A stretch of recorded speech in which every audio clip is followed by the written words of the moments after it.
معنا وقت تقرحات بالمعدة في وتعد أورام الخصيتين والورم.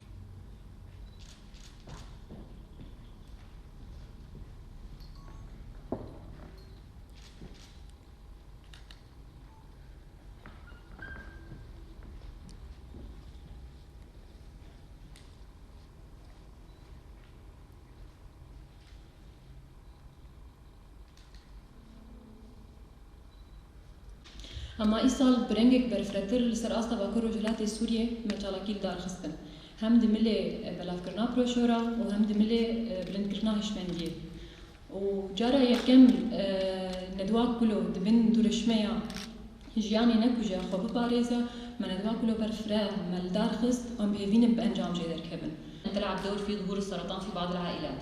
نمط الحياة إن الأشخاص قليلي النشاط البدني يواجهون خطر الإصابة بسرطان القولون، حيث أن الأشخاص الذين يمارسون الرياضة بانتظام يقل لديهم احتمالية الإصابة بسرطان القولون والثدي.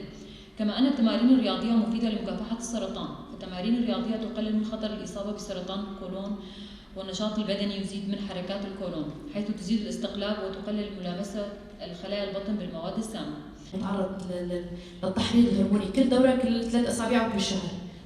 تحريض هرموني. سرطان الثدي أغلبيته وليس كله هو تحريض هرموني، مو كله طبعا.